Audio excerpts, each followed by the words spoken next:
all other familiar names, Sadhu sir, Harikumar sir, I welcome all of them. And without much time delay, I feel that we can start the program straight away. So now the platform open to Dr. Ajin Chakravarti, you can start. Thank you very much, Professor Muralidharan, for your very kind introduction. And I'd like to thank Professor Sukumaran Nair and the Center for Budget Studies of Cochin University of Science and Technology for inviting me. I feel honored that I got this invitation to share my thoughts with you. Today, what I'm going to talk about, it's not the usual kind of papers that we present in seminars and conferences, mostly detailed empirical issues in the context of Indian economy or the regional economy. I'm not going to show you a lot of data about what is happening or what has happened. Instead of that, my approach would be something different, which is kind of, I would say, unusual. And my colleagues in the economics or the economics fraternity, usually we are not, we don't converse in this language. But so I have, ventured because I know all of you, and so I have good friends all over Kerala, and so I thought that this is an opportunity that I would be a little bit adventurous on my topic. So the title of my talk is I have circulated the abstract earlier. The title of my talk is The Rhetoric of Reaction Against Populist Public Policies. You see that if you look at different central and state policies related to the economy in a broader sense, including the social sector and the welfareist measures as well. If you look at these policies that the government of India at the center follows, and different state governments at various points of time, they follow. If you look at these policies, there is a definite trend in what is popularly known as populist policies. And now my focus would be mainly on this, how we understand these so-called populist policies, populist public policies. And this is not just a kind of, I just don't leave it to a kind of commonsensical understanding of these populist policies. I would rather draw on some literature which have actually dealt with this kind of question in the past, and very esteemed scholars who have actually looked into these issues. And basically drawing on that literature, I will try to make a few points, which are of course of my own, and I would like to I would like to see your response to the points that I'm making here. So I would very much welcome your comments and suggestions at the end of this lecture, the talk. I suppose I'll take maybe 30 to 35 minutes, and then the rest of the time we can use for Q&A. Let me just start off with a very concrete, very recent and concrete case of a populist public policy in the state of West Bengal. So that, immediately after forming the government in West Bengal, which is exactly a year ago from now, because in May 2021, the Trinamool Congress party formed a government in West Bengal exactly 1 year ago. And soon after forming the government, they got down to implement a scheme which is called Lakshmi Bhandar. Lakshmi Bhandar, like, the treasure of Lakshmi. That's the name that Chief Minister Mamata Banerjee has given to the scheme. And immediately it became very popular. What is the program? The program, it's basically a direct cash transfer program. A direct cash transfer program. And it is the transfer actually is to the woman head of the household, and every month 500 rupees will be given to the woman head of the household. So that's the scheme. And so almost, it's almost universal, except a few categories of households which are not eligible. For instance, if you have,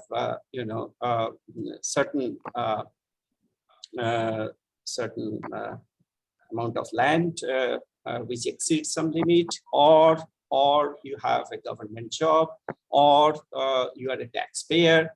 So, only these few categories are not eligible. But other than that, most of the women heads of the households, they are eligible for receiving 500 rupees per month. And that is what is called, in Bengali, it is called Lokhir Bhandar. It's Lakshmi's treasure, basically.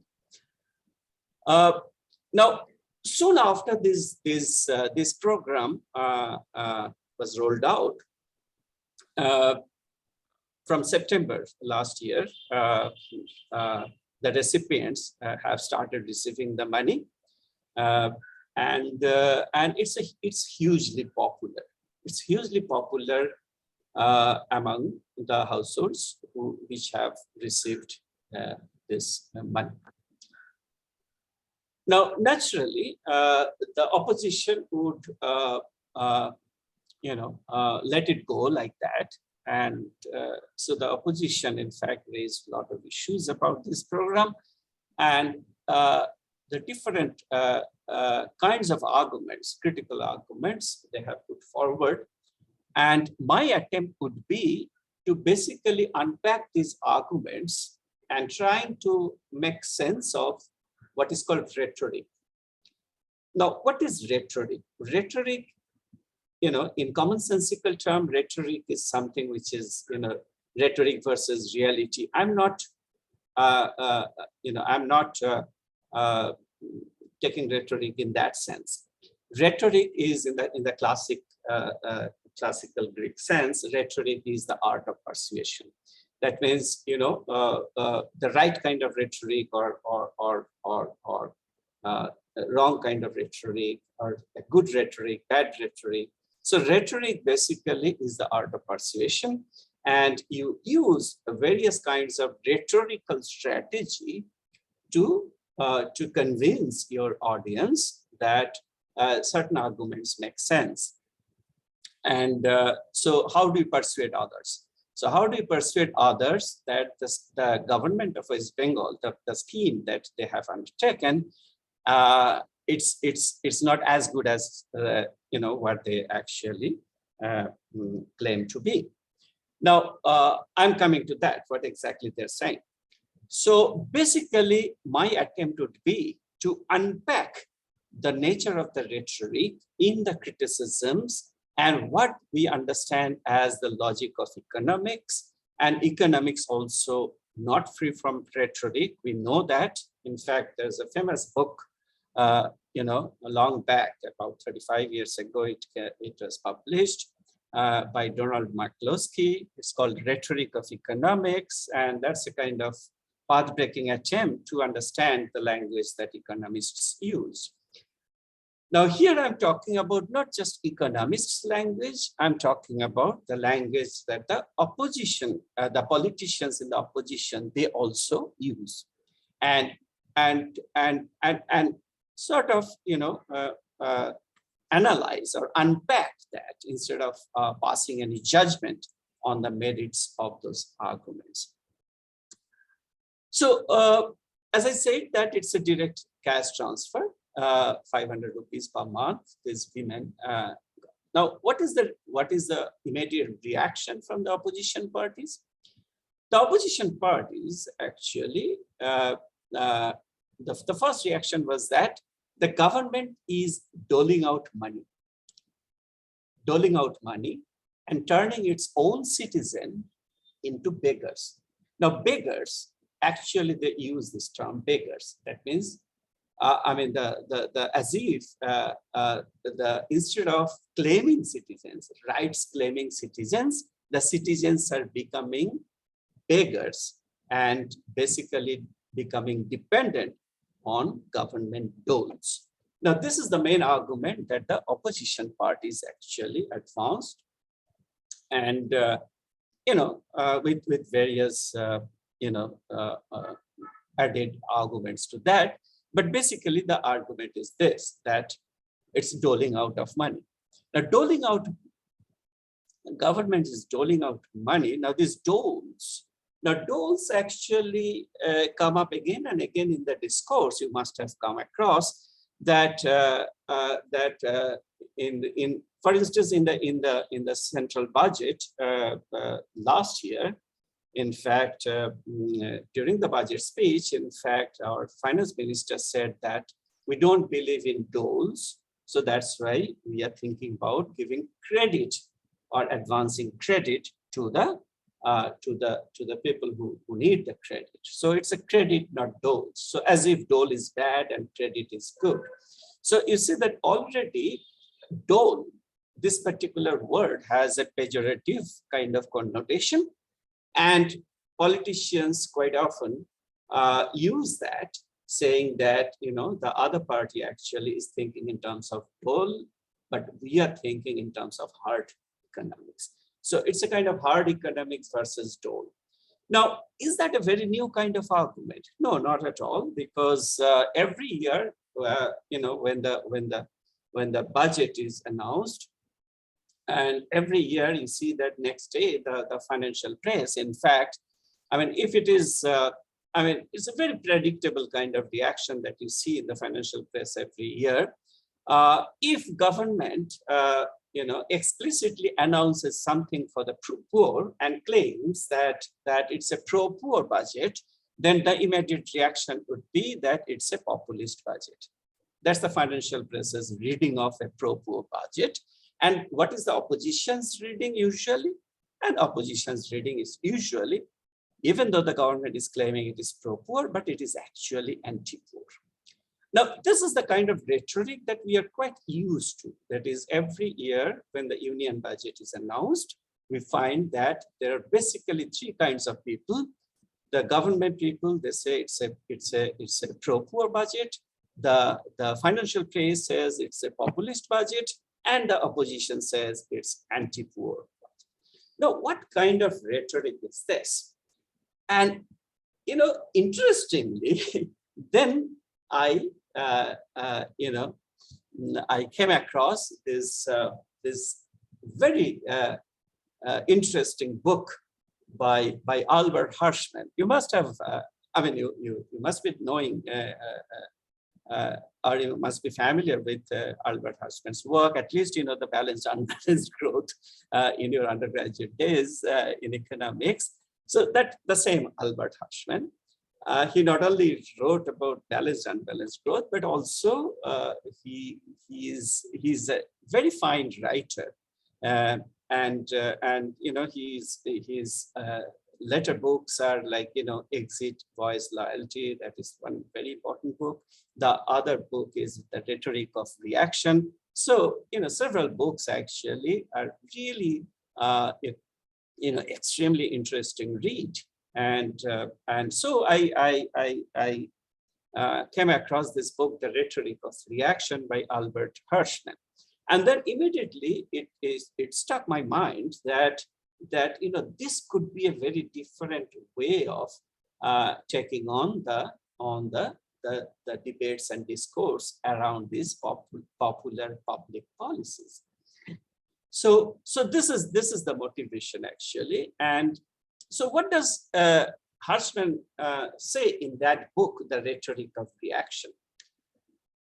His time span, actually, it's a long time span. And he looked at, 19th century, 18th century, 19th century, 20th century, and looked at all this, whenever there was some kind of social change, some kind of change, then immediately a large number of people, they started writing pamphlets basically against those changes. Basically putting forward arguments against those changes. Like, for instance, around Industrial Revolution, there is a huge literature which says that, this is going to be very bad and this and that. And when, for instance, this universal suffrage, that means, when this, as the democratic values actually started maturing, and then many countries actually thought about universal suffrage, and there's huge reaction from the elites and nobility. And those reactions, in fact, and Hershman actually has very carefully documented some of these reactions against, many of these changes. And if you draw on this thing, that then you get a very you get a different kind of perspective, which is free from a kind of judgmental stand that usually we take when it comes to popular public policies, because we get judgmental when we say that something like this cash transfer to women, even though it's just 500 rupees, it's a very little, but still it makes a huge difference in the lives of those women. And ignoring that, if you say that it's populist, I think that's a kind of lazy argument, unless you get into the thing and bring out the implications of that. It's not a good analysis. So that's why I wanted to go beyond this, just saying something is populist. And something is populist doesn't necessarily mean that it's undesirable or wrong or whatever. Anyway, so I'm just putting aside all those judgmental positions on any of these policies. I'm just trying to unpack the arguments for and against these policies. So coming back to the opposition's reaction. So in other words, the argument that the opposition is giving is that they are turning the citizens into beggars. In other words, with this transfer, not only that their poverty is ameliorated, but they are actually turning into beggars. That means they are going to be more and more dependent on doling out money, or the government doles. Now this is something which according to Hershman's categorization, it would be a kind of what is called perversity kind of thesis. So he makes arguments into three different categories. One is that perverse argument, perversity argument. The other one is futility argument. The other one is this jeopardy thesis. So what is perversity in this case? So that means that you are trying to alleviate their economic their low economic condition, their poverty, but actually you end up doing the opposite. That means they are forever condemned in poverty, as if. So they are forever condemned in poverty because you are turning them into beggars. Now this beggar, of course, the recipients of this money, they didn't take it lightly. This calling themselves beggars. Obviously, nobody would like it. So you can imagine that the opposition parties actually had very bad days, because of this particular thing. They got a lot of criticism because of that. So I think it's a very bad rhetoric. Even if you are critical about this populism in the public policy, but this particular rhetoric is a very bad rhetoric. At least it turns out to be a bad rhetoric for the opposition. What are the other arguments that people have given? A little bit more sophisticated argument actually ran in terms of sustainability of the budget deficit. Okay, so sustainability of the budget deficit. I think people in Kerala, they are all too familiar with this idea. And in fact, the Center for Budget Studies, in fact, there are quite a few studies on that. And Professor K.K. George, in fact, wrote a lot about this sustainability of budget, sustainability of the kind of human development that Kerala achieved early on. And the debate actually continued. And later on, in fact, some of us, we wrote that, now Kerala is actually turning around because of its early achievement in human development. And that thesis was also, questioned by others. I think that that's a very healthy debate that happened in Kerala, whether, it's the eventual, unsustainability of finance or budget that would actually stymie the further growth, further development, further human development, or it is the early human development which should actually, trigger further growth in Kerala. Now that was a very interesting debate in Kerala context. Some of us actually wrote about that in Economic and Political Weekly. Those papers were published that time. I think in 2004-05, around that time, when we were actually preparing Kerala Human Development Report. So you see that these arguments of sustainability of budget deficit, sustainability of debt, budget deficit, and things like that. This is a recurring theme actually in the welfare literature, and so here also in West Bengal context, some people actually raise this issue. In fact, a former chief economic advisor of India, who is a very reputed economist and is now the opposition member in West Bengal Assembly, he also once put forward this argument that the state government is going to be bankrupt because of this, populist policies. But apparently, this argument got no eyes among the people who happily, enlisted themselves for the scheme. So the point here is that, there are good arguments, there are unpopular arguments, there are popular arguments, there are good arguments to give. So there are different ways of looking at arguments. Now, good arguments to give, or good, sometimes good, actually these good arguments to give is a very, very interesting twist to this thing. Let me elaborate on that. Amartya Sen wrote a paper, it was published in Oxford Economic Papers in 1980. The title of the paper was Description as Choice. Now he wanted to make a methodological point there, description as choice. Of course, he didn't talk about, good arguments, which are good to give. He actually spoke about description, which is good to give. Now, what is the example? Now, he is actually trying to explain the difference between, good description and a description which is good to give. So drawing on that, I would also like to say that, there are some good arguments and there are some arguments which are good to give. Now, good to give from the point of view of the positions that the advocates of those arguments are giving or taking. So it is good from their point of view. It's a good to give. But before that, let me explain what I mean by that.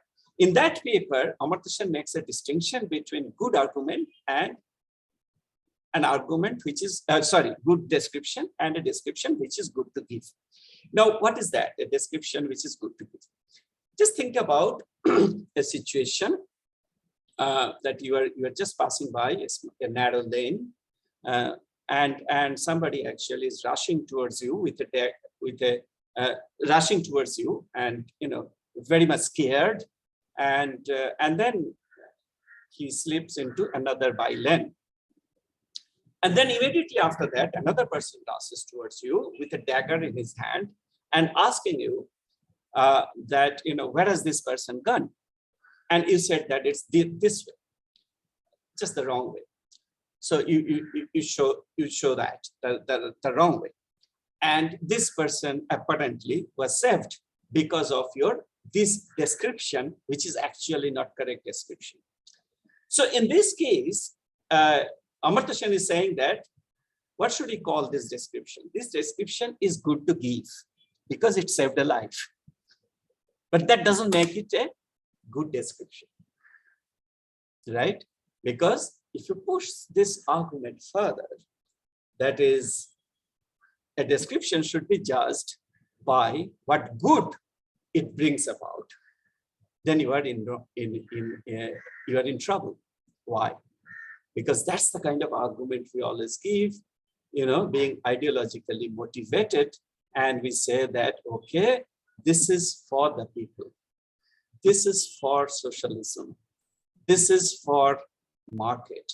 So whenever we give some arguments, the addenda here is that, it is justified on the basis of some kind of transcendental kind of objective, which actually is, which you think that it's a good to invoke.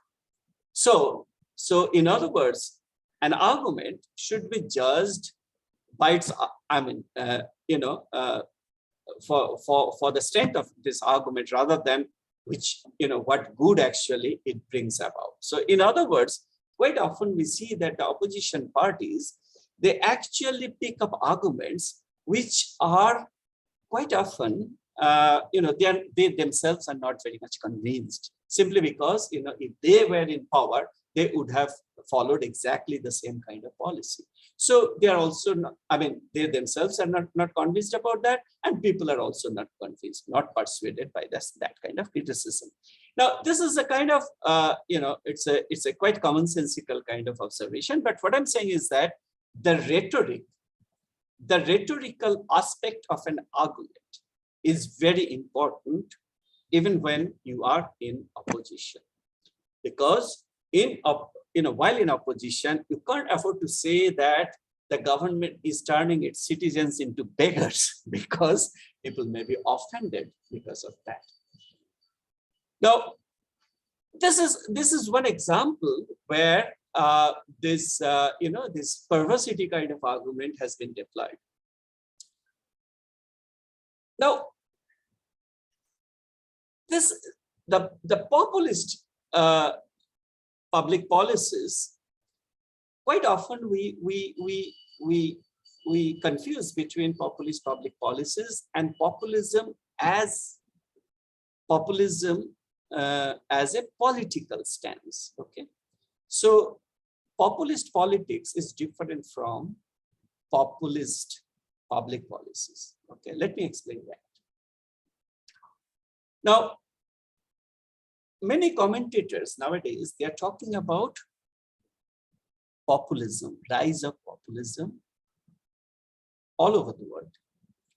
Now, what is that populism? How do you define that populism? Now, this populism, the political scientists actually define this populism in terms of what? In terms of a kind of polarization, a kind of division between we and they kind of division. Okay, so we are the majority, and we suffer, we are deprived, and they, the elite, the experts, the educated, so they are in fact they are quite, I mean, they're oblivious of our pains and sufferings. So, we are championing your cause. You are the people. So you are the people, they are not.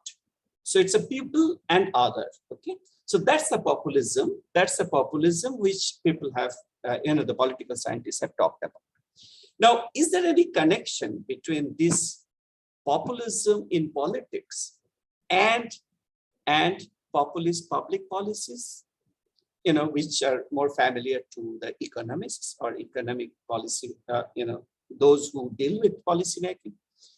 I would say that there is some connection between the two, because just look at this particular program that Lakshmi Bhandar. Now here, what you are saying, what you observe here is that, when you say that people should not accept this kind of dole, which is by implication, actually, they are not exactly saying that, but by implication, they mean that if you have self-respect, you should not accept that dole. Now, why? Because it is just a cash transfer. Now, it could be a transfer in kind, it could be a transfer in cash. Now, who is transferring? The government. Now, every citizen has certain welfare rights.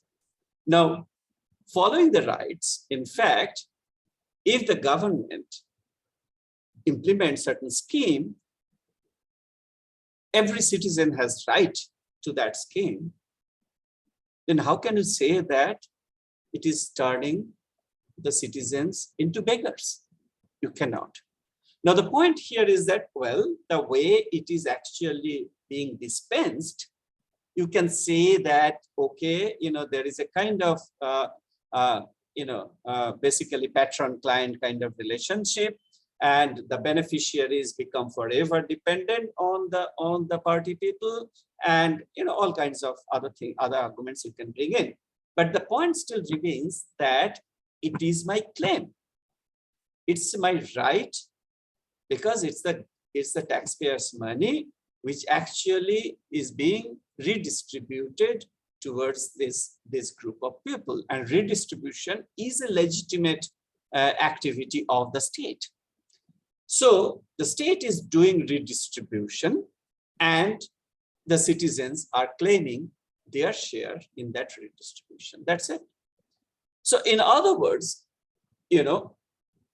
interpreting that as something that the state is doing, the government or the party is doling out, that's entirely wrong, and people actually didn't like this idea. So to conclude this argument, I'd say that this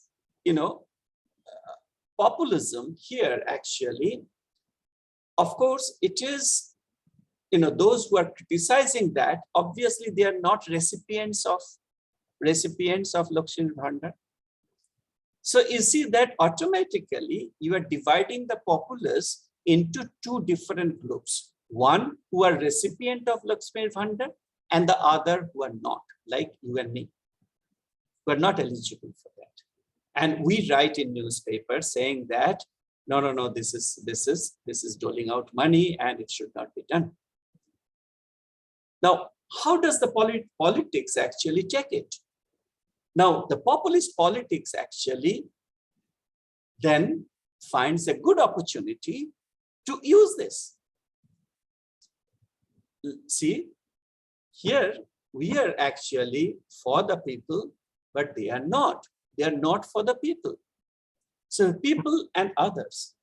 So that's the political populism. So you see that how this political populism and the so-called populist public policies got intertwined in this way, through a kind of reaction from a small group of people who are not beneficiary of that. Now, the reaction from a small group of people who are not beneficiary of that, now immediately it is read as something in opposition to us. So it's us, people, and you, the elite. So in other words, this kind of criticism actually completely sort of makes the undesirable kind of polarization between a small group of elite and the people, quote unquote people. So in this paper, in fact, it's a difficult paper in terms of arguments that I'm trying to build up. But this is the crux of the paper. That is how this populist public policies are not divorced from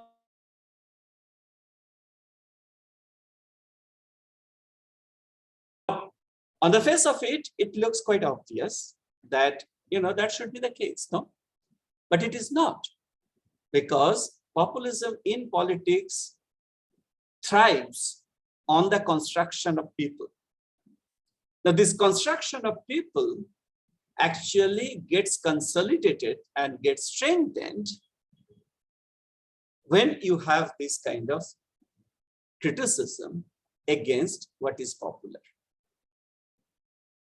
So the criticism from a small elite, criticism of what is popular, actually,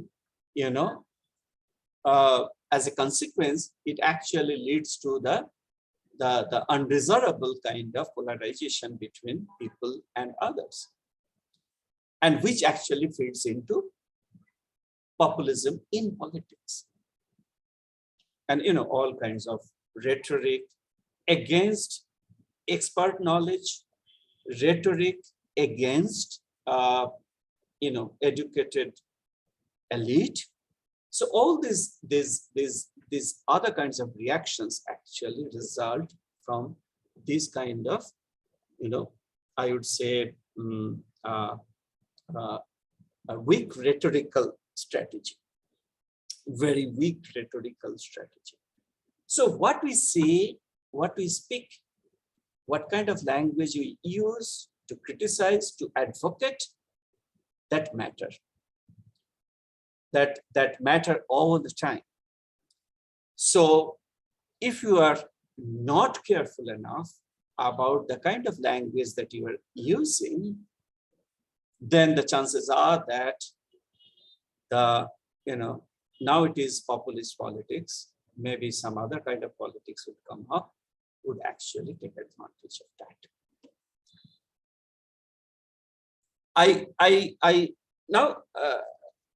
I'll just take a couple of minutes to give you another example. Now I move on to the other example, which is actually, I took this example from Abhijit Banerjee and Esther Duflo's book, Good Economics for Hard Times. It's a wonderful book. And in fact, I'm not taking the approach that they have taken in the book, but I have taken the example that they have discussed in their book. What is their point in that book? Their point is that this kind of polarization, or what political scientists call populist politics, they have not used this term populist politics, but they have rightly identified these polarized views where the experts are ignored, experts' opinions are ignored, and the popular concept is not always the right kind of idea, but the politics actually is in favor of this popular idea. So this is the story that they have unfolded throughout the book, and they are saying that it's a basically what they're saying is that they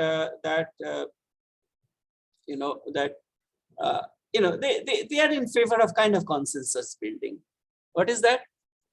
I mean, I'm quoting from their book straight away.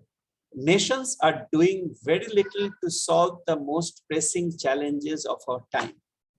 They continue to feed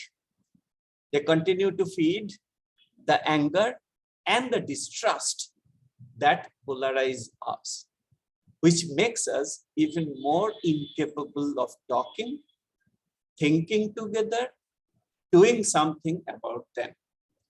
Now here, I mean, I don't agree with this kind of position that, this thinking together and, talking together is a possibility.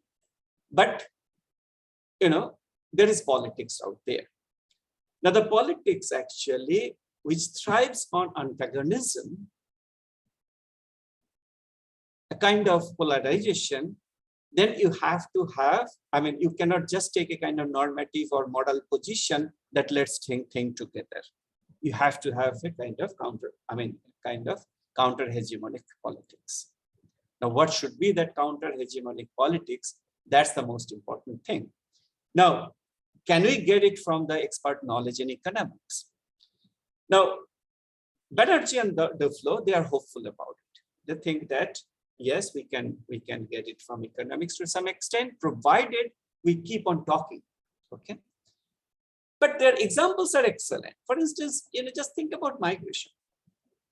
Now, migration, it is the other kind of rhetoric. That is, we know that the migrants actually benefit the recipient country, the migrants benefit the sending country, and it has very little effect on the local labor market in terms of, this tightening or depressing of wage, very little effect.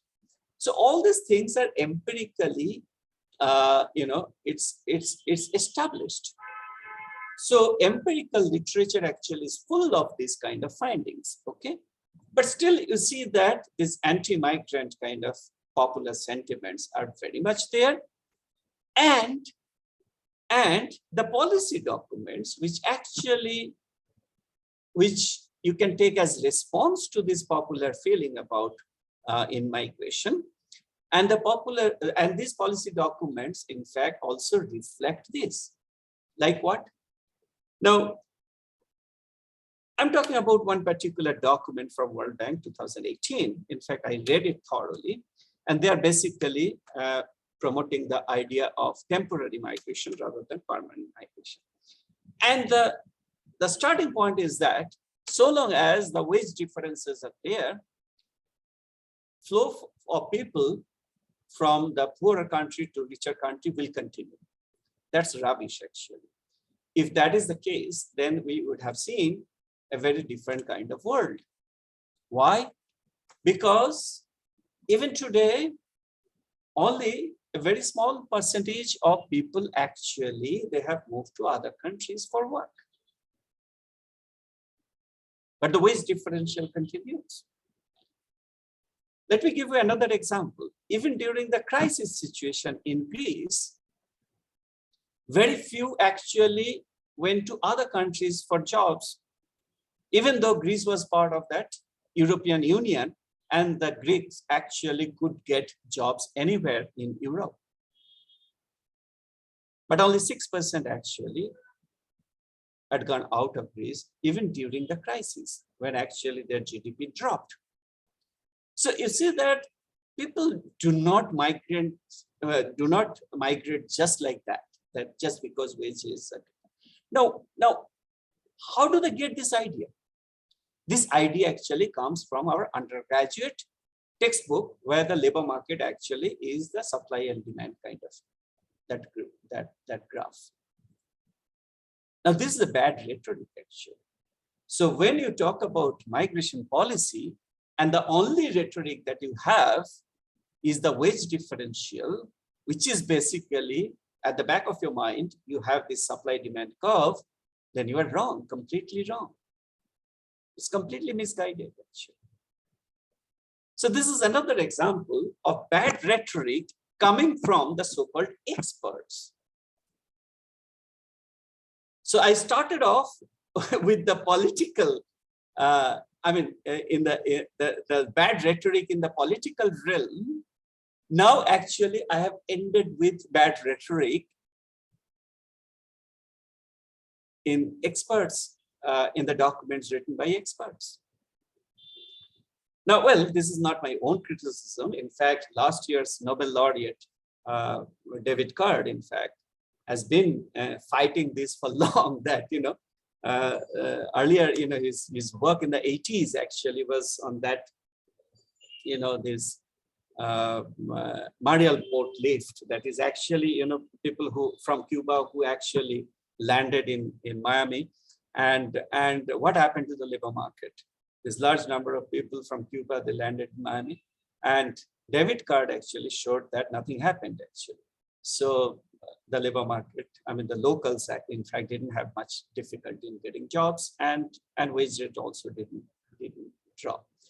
Now, nobody actually was willing to accept that finding among the economists. So wherever Card actually presented his finding, nobody actually believed that. But finally, he got Nobel Prize last year anyway. So the point here is that, even the economists actually, they stick on to some kind of bad rhetoric, which apparently has a kind of, this backing from some kind of, undergraduate textbook kind of version of the market. And so that's the other side of the rhetoric of reaction. So I stop here. Just to sum up, what I have said is that this is a very different kind of talk, I must confess. And it's not even very, well organized, because it's still in the making. The paper is not complete yet. I'm still writing the paper, and the arguments are a bit, scattered here and there. But basically, what I'm trying to say is that, unless we go beyond this casual, superficial criticism of public policies, saying that they are populist, unless we go beyond that, we cannot really have a good understanding of what is happening in the political economic realm. Thank you very much.